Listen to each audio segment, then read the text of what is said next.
Good morning all of you. मैं अभी incorporation तुम लोगों को रिवाइज करवा रहा हूँ। इनकॉर्पोरेशन के ऊपर सेक्शन नंबर 7 है, ये रहा आपके सामने, और रूल्स भी है। इनकॉर्पोरेशन का जो प्रोसीजर है ना, वो सेक्शन के अंदर नहीं है, वो रूल्स में है। उन प्रोसीजर को हम लोग कहते हैं कंपनीज इनकॉर्पोरेशन रूल्स 2014, या फिर और एक नाम चलता है स्पाइस प्लस प्रोसीजर। तो प्रोसीजर अलग है, सेक्शन अलग है। लाइन से चलते हैं, पहले सेक्शन में क्या क्या डॉक्यूमेंट जमा करने पड़ेंगे वो आप रूल्स में देख लीजिए। जब आपका इनकॉर्पोरेशन हो जाएगा तो सेंट्रल रजिस्ट्रेशन सेंटर सीआरसी जो गुड़गांव में, वो आपको एक सर्टिफिकेट ऑफ इनकॉर्पोरेशन देगा इन फॉर्म नंबर INC 11, जिसके अंदर 2 नंबर होते हैं, सिन number, pan number.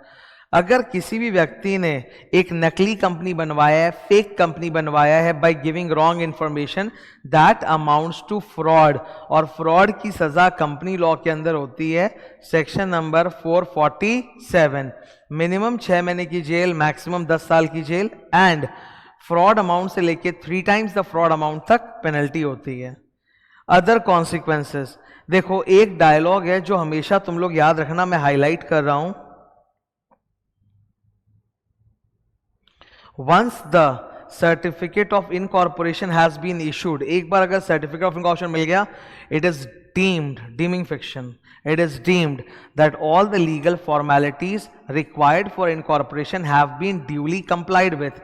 Now nobody can challenge the incorporation of the company. Company पैदा हो चुका है, आप ये आर्ग्यू नहीं कर सकते कि ऐसी नकली कंपनी बनी नहीं, बन चुकी है। Nobody can challenge the incorporation, बंद तो चुका है पर अब उसको बंद करवाया जा सकता है। कैसे? आप NCLT के पास जाओगे, NCLT कुछ भी कर सकता है, वो उस कंपनी के मेमोरेंडम आर्टिकल को चेंज कर देगा, मेंबर की लायबिलिटी अनलिमिटेड बना देगा, स्ट्राइक ऑफ कर सकता है, वाइंडिंग अप कर सकता है, एनीथिंग। तो बंद तो गया है कंपनी, पर अब उसको बंद भी किया जा सकता है। ओके, अब हम प्रोसीजर में जा रहे हैं। स्पाइस प्लस, क्या फुल फॉर्म है? Specified proforma incorporating companies electronically. ये एमसीक्यू में ये फुल फॉर्म पूछा जा सकता है, या गलती कर सकते हैं स्टूडेंट, वो सोचेंगे simple procedure, no, it is simplified proforma. ठीक है, स्टेप्स क्या क्या होते हैं मैं आपको बता रहा हूं। There are 3 step. Step number 1 है नाम रिजर्व करो। सबसे पहला स्टेप नाम रिजर्व करना होता है, because a company must have a unique name, जिसका नाम किसी और से मैच नहीं करता हो, एकदम यूनिक नेम होना चाहिए। तो वो नाम आप बुकिंग करो सबसे पहले, बिकॉज नाम जल्दी से मिलते नहीं है। You thought of a very good और creative name, but somebody may already use that name और बुक दैट नेम। तो पहले ही जैसे आपके दिमाग में नाम आता है, पहले नाम बुक कर दो। ठीक है, 20 डेज तक नाम आपके लिए रिजर्व रहेगा। ओके, नाम रिजर्व करने के लिए आप एमसीए की वेबसाइट पे स्पाइस प्लस बोल के वेब सर्विस से वहां जाइए, वहां पार्ट ए में आप नाम रिजर्व कीजिए। अगर आपके नाम में कुछ गलती है या मैचिंग है तो वो लोग आपको बता देंगे, and they will give you 15 days time for resubmission, कि आप ठीक करके फिर से रीसबमिट कर सको। अगले 20 दिन के अंदर, जब तक नाम रिजर्व है, आपको स्टेप 2 करना है। File the following information in part B of the spice plus web service within next 20 days. क्या क्या? यहां पर आप सारे फॉर्म नंबर याद नहीं रखोगे तो चलेगा, खाली 2 फॉर्म नंबर याद करना, INC 32 एंड INC 22। बस ये 2 याद कर लोगे तो फॉर्म नंबर चलेगा, और फॉर्म नंबर याद करने की जरूरत नहीं है, डिटेल्स याद कर लो। ठीक है, तो स्टेप नंबर 2 में हमें INC 32 भरना पड़ता है, बेसिकली इन कॉर्पोरेशन के लिए सारे details, and it has to be certified by a CA और अ CS और अ CMA और एन एडवोकेट। ठीक है, साथ में आपको मेमोरेंडम अटैच करना पड़ेगा, आर्टिकल्स अटैच करना पड़ेगा।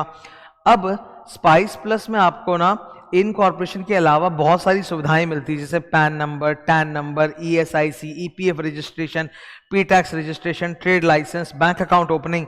तो वो सब सुविधाएं भी आप अवेल कर सकते हो। उसके लिए आपको भरना पड़ेगा अजाइल प्रो S। इसका फॉर्म नंबर होता है INC 35। तुम INC 35 नंबर याद नहीं रखोगे चलेगा, पर नाम याद रखना फॉर्म का क्या है, agile pro S। Agile pro S का फुल फॉर्म है। Now you don't have to learn the exact full form of agile pro S की A से एप्लीकेशन, G से GST, ऐसा नहीं। ठीक है, तुम सिंपल जानते हो ना कि spice plus provides you several services, कि इनकॉर्पोरेशन के अलावा मुझे pan, tan, GST, ESIC, EPFO ये सब मिलता है, बस उसमें से 5-6 लिख देना अपने मन से। ठीक है, नेक्स्ट, आपके जो सब्सक्राइबर्स होते हैं, हु आर सब्सक्राइबर्स, कंपनी चालू करने के पहले जो शेयर होल्डर्स होते हैं उनको हम लोग शेयर होल्डर नहीं बोलते, उनको सब्सक्राइबर बोलते हैं। तो कंपनी के जो सब्सक्राइबर्स हैं और जो फर्स्ट डायरेक्टर्स हैं वो डिक्लेरेशन देंगे, they must have digital signature, और डिजिटल सिग्नेचर लगा के डिक्लेरेशन देंगे कि हम लोग जो भी डिटेल्स हम लोग दे रहे हैं सब ट्रू एंड करेक्ट है। ठीक है। फर्स्ट डायरेक्टर्स जो बनते हैं उनका डिटेल्स आपको आरओसी में जमा करना पड़ता है DIR 12 में, और उनसे कंसेंट लेटर लिया जाता है DIR 2 में कि भाई we are ready to become the director of this company. Next, incorporation की फीस लगती है। अगर आपकी ऑथराइज कैपिटल 15 लाख के अंदर है तब इनकॉर्पोरेशन का फीस नहीं लगेगा, फीस वाला पॉइंट इंपॉर्टेंट है। And last, you have to submit address proof. आपकी रजिस्टर्ड ऑफिस का जो एड्रेस प्रूफ होता है ना, या तो टाइटल डीड होगा या रेंट एग्रीमेंट होगा, टेलीफोन बिल होगा, इलेक्ट्रिसिटी बिल होगा, something, any document which is a proof of address, वो आपको जमा करना है। इसमें दो तरीके हैं। पहला, आप इनकॉर्पोरेशन के टाइम पे स्पाइस प्लस के अंदर ही आप अपना एड्रेस प्रूफ अटैच कर दो, चलेगा। लेकिन अगर उसमें नहीं करते हो तो कोई बात नहीं, विद इन नेक्स्ट 30 डेज आप INC 22 जमा कर सकते हो, which is known as address verification, मतलब पूरा प्रूफ ऑफ एड्रेस के साथ जमा कर सकते हो। तो ये 8 पॉइंट्स है टोटल। फॉर्म नंबर 2 ही याद रखोगे तो चलेगा, बाकी अंदर का डिटेल याद होना चाहिए। 2 स्टेप्स हम करेंगे, तीसरा स्टेप सरकार करेगी। सरकार की तरफ से यानी कि CRC की तरफ से, गुड़गांव से, हम लोगों को मिलेगा incorporation certificate in form number INC 11। उसमें 2 नंबर होते हैं, पैन और CIN. So these are the 3 steps of incorporation. Okay, तो प्रोसीजर हो गया हम लोगों का और सेक्शन भी हो गया। That was incorporation revision. Thank you.